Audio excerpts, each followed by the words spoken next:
हर हर महादेव। देवों के देव महादेव के चरण में प्रणाम करता हूँ। दुर्गा माँ के चरण में प्रणाम करता हूँ। सरस्वती माँ के चरण में प्रणाम करता हूँ। गणेश भगवान के चरण में प्रणाम करता हूँ। गुरु भाई गुरु बहनों के चरणों में प्रणाम करता हूँ। गुरु भाई गुरु बहन, आज एक मैं बहुत ही ज्ञानवर्धक और इस कहानी से बहुत कुछ सीखने को मिलेगा, जो मैं आज को एक कहानी कहने जा रहा हूँ। कहानी एक सगे भाई का है और इस कहानी को बीच में छोड़ने का कदापि गलती नहीं कीजिएगा, नहीं तो कहानी समझ में नहीं आएगा। यह कहानी किस तरह है, लालच करने पर भोलेनाथ कब किसको सजा देते हैं, जिसके बारे में इस कहानी में आपको बताने जा रहा हूँ। कृपया कहानी को ध्यानपूर्वक सुनिएगा और अच्छा लगेगा तो मेरे चैनल को एक लाइक, सब्सक्राइब और शेयर जरूर कीजिएगा, ताकि इसका कुछ पुण्य आपको भी मिल सके। तो गुरु भाई गुरु बहन, देखिए, एक गांव में एक बहुत ही गरीब किसान रहते थे। उनके 3 बेटे थे। तीनों बेटे छोटे थे। किसान इतना गरीब थे कि उसके एक सांझ खाते थे तो एक सांझ खाने के लिए उसको सोचने पड़ता था। बड़ा बेटा धीरे धीरे सियान हुआ तो किसी भी घर में हो, कोई भी हो, बाप का सहारा बेटा ही बनता है। कंधा से कंधा में मिलाकर बेटा ही चलता है। तो देखिए, वो तीनों भाई में इतना दोस्ती था कि अपने भाई को किसी के सामने नहिस्ती होला बर लड़का नहीं देखना चाहता था। वो बेचारा बाप के साथ दुख मजूरी करके अपने दोनों भाई को पढ़ाया लिखाया और बिजनेस कराया। दोनों भाई बिजनेस किए, लेकिन ये तो बेचारे के मौका ही नहीं मिला। ये दोनों को आगे किया, लेकिन अब फिर बीच में क्या करता था, अपना दुख मजूरी करते था। लेकिन धीरे धीरे वो दोनों पैसा को इकट्ठा, अपने कमाई को इकट्ठा किया और फिर तीनों 3 जगह धीरे धीरे रहने लगे। तो पर भी देखिए, एक दिलचंद नाम का जो भाई था, उसका नाम था, उसका औरत भी उसी तरह का थी। वो दूसरे के कान में इतना भर देता था, इतना भर देता था।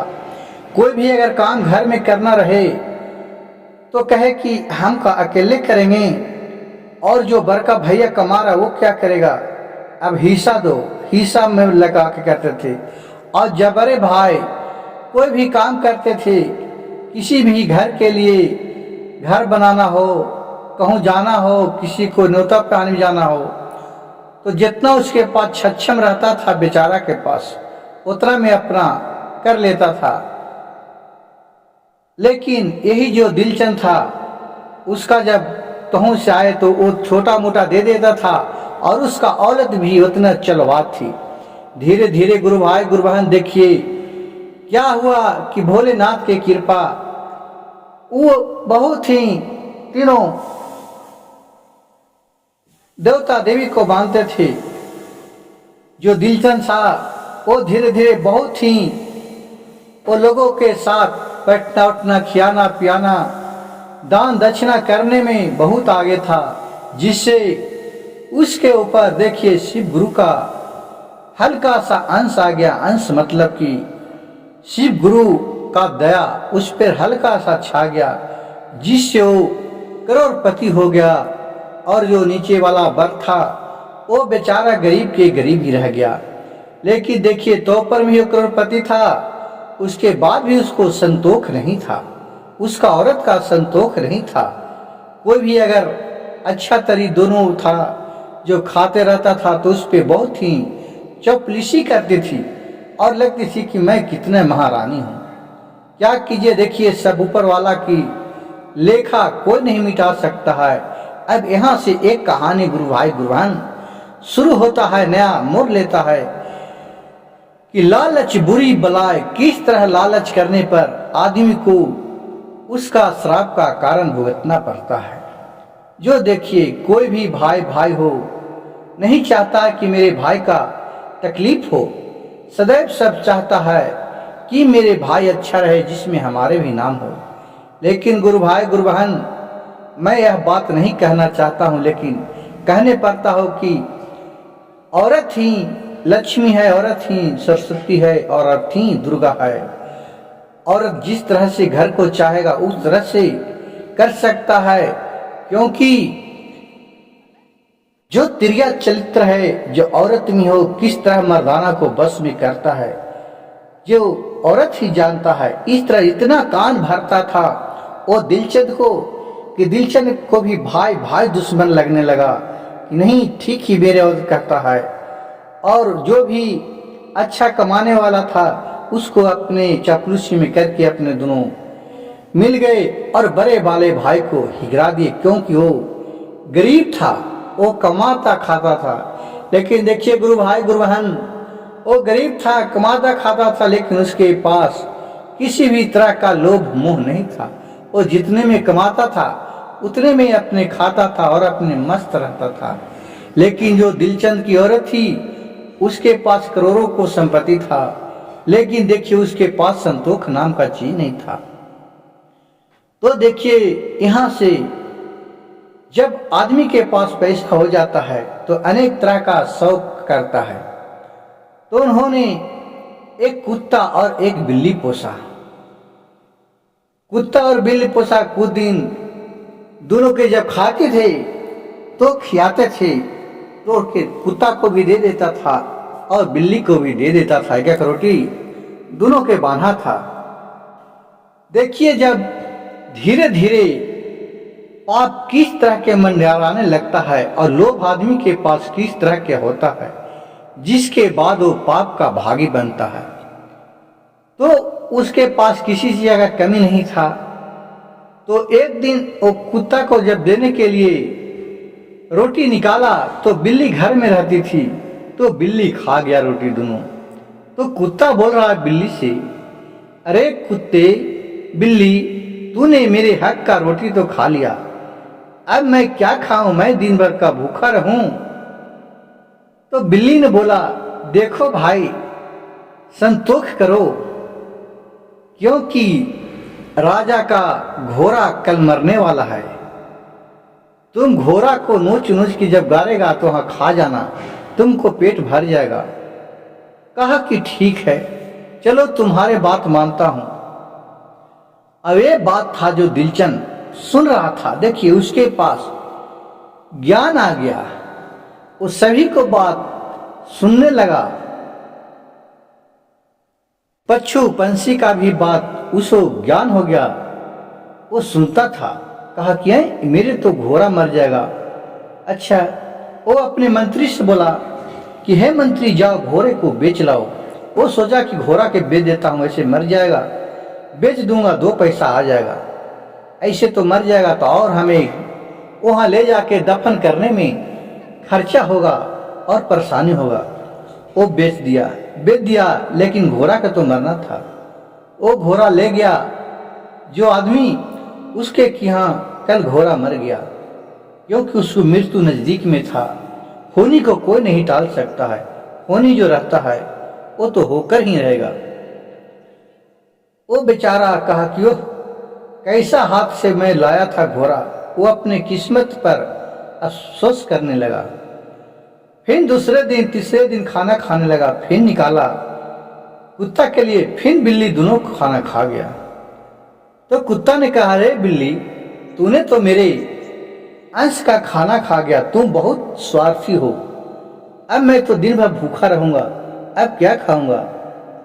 कहा कि देखो कुत्ता, तुम धीरज धरो, जो राजा के गाय है, राजा एक ऊंट पोसा है, वो ऊंट को कल नाग काट लेगा और वो ऊंट मर जाएगा, उसे तुम नोच नोच के खा जाना। कहा ठीक है। ये राजा सुन रहा था। दिलचंद उसको भी ले जा करके मंत्री से बोला कि जाओ ये ऊंट को बेच लाओ। ऊंट को बेच लाया। ऊंट जो ले गया था उसके यहाँ भी बिहान वाला वो मर गया, क्योंकि उसको मृत्यु तो आयल था। फिर वहां से आया फिर तीसरे दिन खाना निकाला दिलचंद ने कुत्ते के लिए और बिल्ली के लिए। तो फिर बिल्ली ने दोनों रोटी खा गया। फिर कुत्ता ने बोला, अरे मूर्ख आदमी, ए बिल्ली, तूने बहुत अस्वार्थ आदमी हो, तुमने मेरे अंश के खाना खा गया। अब तो मैं दिन भर भूखा ही रहूंगा, अब क्या करूंगा? इधर उधर ताकने झांकने जाता हूँ, कन्हू मिल गया तो मिल गया, नहीं तो कोई चार लाठी मारता भी। और तू तो गली गली घूम के, घर घर घूम के तू तो कभी दूध खा जाता है, कभी मक्खन खा जाता है, और मैं तो ऐसे ही मुंह देखते रह जाता हूं। तो बिल्ली ने बोला, देखो कुत्ता, धीरज धरो, जो राजा का ऊँट है, नहीं ऊँट तो मर गया, फिर जो राजा के गाय है, जो गाय दूध दे रहा है, उसको कल सांप काटेगा और वो गाय मर जाएगा। उसे जब गाड़ेगा तो तुम उसे खा जाना और अपना पेट भर लेना। कहा, ठीक है, तूने तो हमें कितना दिन से ऐसी ऐसी कह करके भूखा रख देता है और राजा उसे बेच देता है। कहा, क्या करूं भाई, हम लोग जो बात करते हैं वो राजा सुनता है, वो समझता है, इसीलिए राजा बहुत ही चतुर है और चालाक है, वो उस शक को हटा देता है। राजा ने देखा कि गाय मर जाएगा, वो फिर मंत्री को बोला कि हे मंत्री, जाओ तू इस गाय को बेच लाओ। गाय को बेच लाया। एक गरीब आदमी गाय को ले गया कि चलो गाय दूध देता है, अपने बाल बच्चे को पोसूंगा, खियाऊंगा। ले गया, बेचारे गाय का तो मृत्यु नजदीक में था। वहां जाके उसका बिहान होला गाय मर गया। वो रोने पीटने लगे, कह किया क्या हमारे किस्मत में है, सब अपने अपने किस्मत का खेल, किस्मत का खेल देखिए किसका क्या होता है। फिर वहां से आया, फिर बोला कि कुत्ता और बिल्ली, फिर खाने लगा, खाना निकाला, फिर बिल्ली ने दोनों खा लिया। कहा कि रे बिल्ली, तूने तो आज फिर खाना खा लिया, हमने तो कितने दिन से भूखा हूं, तू बहुत ही अस्वार्थी है। कहा कि धीरज धरो, कल मंत्री ही मरने वाला है, उसका मांस तो नोच नोच के खाना, जितना इच्छा हो जितना खाना। कहा कि देखो बिल्ली, तूने ऐसा बोल बहला फुसला करके हमको तूने बहुत दिन से रखा और भूखा रखा है, और राजा सबके तो बेच दे रहा है, हमें तो कुछ खाने के नहीं मिल रहा है। गाय के बारे में बोला, गाय को भी राजा बेच दिया, ऊँट को भी बेच दिया, घोड़ा को भी बेच दिया। अब मंत्री मरने वाला है तो उसको मैं कैसे खाऊंगा? कहा कि कैसे खाएगा, जब वहां जलेगा तो जब जला के आग हट जाएगा तो उसको मांस जो बचेगा उसको नोच नोच के खा जाना। कहा ठीक है। अब ये बात सुना, मंत्री को भी अपने काज से हटा दिया। मंत्री अपने गया, उसके 4 बाल बच्चे थे, बेचारा वहां जाकर उसको सोच से हार्ट अटैक आ गया। कहा कि ओह, मैंने जो जॉब करता था, राजा के यहाँ नौकरी करता था, सदीना राजा का वफादार बन के रहा, आज हमारे 4 गो बाल बच्चे हैं, मैं उसी से अपना भरण पोषण करता हूँ। अब मैं कहाँ से बाल बच्चे को खिलाऊंगा, कहाँ से पढ़ाऊं लिखाऊंगा, यह सोच सोचकर वो बेचारा हार्ट अटैक हुआ और मर गया। अब फिर एक दिन फिर खाने के लिए बैठा तो जैसी खाना निकाला राजा, वैसी दोनों रोटी खा गया, दोनों का। फिर कुत्ता बोला, अरे बिल्ली, तूने तो बहुत स्वार्थ आदमी निकली रे, तूने तो मेरे अंश का खाना खा गई, अब मैं क्या खाऊंगा, मेरा तो तुमने कह कह के भूखा रखा। तो बिल्ली बेचारी बोली, सुनो कुत्ता भैया, अब राजा ही मरने वाला है, जब राजा मर जाएगा तो तू अपने आप को खूब खाना खाना, अब इसे कौन बचाएगा, ये सब के तो बेच के रख लिया, लेकिन ये राजा अब कहाँ जाएगा। कहा कि तूने तो कह कह के हमें कहा कि ऊँट कुत्ता सब गाय सबको बेच दिया, मंत्री को हटा दिया। कहा कि अब धीरज धरो, तुम खाना खूब कचक कचक के खाना। अब राजा यह बात सुना तो उसको पसीने पसीने चलने लगा, तर्रान लगा। अब वो भोलेनाथ के पास जाकर के सर पटक पटक कर रोने लगा। बोले, हे प्रभु, हे भोलेनाथ, हमने कौन अपराध किया जिसे हमें मृत्यु दंड मिल रहा है? हमने क्या पाप किया? हमने तो लोगों को बहुत सा दान पुण्य किया, बहुत से भिखारी को बेच दिया, बहुत से मंदिर में दान दिया, लेकिन हमें कौन सा गलती हुआ? तो देखिए, ऊपर से आकाशवाणी होता है। भोलेनाथ आकाशवाणी करते हैं कि तूने तो बहुत धर्म किया राजा, बहुत, लेकिन तूने जो पाप किया वो धर्म से बढ़ के पाप होता है। 100 धर्म के बराबर एक अगर तुम उससे पाप होता है तो 100 धर्म किया वो सब खत्म हो जाता है और वो पाप आपके ऊपर ज्यादा छा जाता है। जिस तरह आज अच्छाई के ऊपर बुराई हावी हो जाता है कि सब दिना बुराई ही राज करता है, अच्छाई केवल मरने वक्त करता है, उसी तरह तूने बहुत पाप बटोरा है, क्योंकि घोड़ा वो भी तूने बेच दिया चंद पैसों के लिए। लोभ बन गया, तुम्हारे पास लोभ आ गया कि 2 पैसा बचेगा। सारे दिन सारी जिंदगी उस पर तुम घोड़सवारी किया, पूरा जवानी घोड़े को घोड़सवार किया, सगर राज्य में घुमा। आपके पास ऊँट था, वो तुम्हारे दरवाजा का सो था, उसे भी तूने बेच के अपने पैसा ले लिया। अब देखिए, सारी जिंदगी तुम्हारे दरवाजे के शोभा दिया। जिस गाय को तूने बेचा उस गाय का दूध तूने सदैव पिया। गाय का दूध अमृत होता है, गाय माय के समान होता है। जिस तरह ने तूने आज गाय को भी अपने घर से बेदखल कर दिया, वो गाय कितना कुहकी, मरने वक्त जब इतना किया तो क्या तुम्हारे माँ बाप भी बुरा होगा? तो उसी तरह तुम निकाल देगा तो वो भी बहुत बड़ा पाप निकलता है।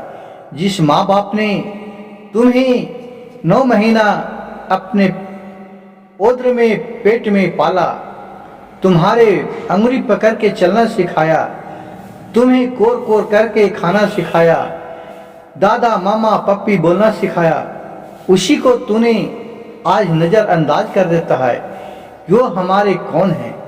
अपने औरत के बात में, अपने कुछ लोगों के बात में आकर उसे भी अनादर कर दिया। गाय को भी तूने, मंत्री को भी निकाल दिया कि वो भी मर जाएगा तो हम पर कर्म लगेगा। सब चीज का कितना पाप है। आप तो इतना पाप भी किए हैं कि जिसका कुछ बरनिका नहीं है। आपका तो हल्का हमारे एक दया बरस आ गया कि जो तुम लाखों करोड़ों में हो गया। तुम एक आम आदमी था, आज इतना खिल गया, लेकिन तुम पैसे के आगे, अपने आगे किसी को नहीं लगाया।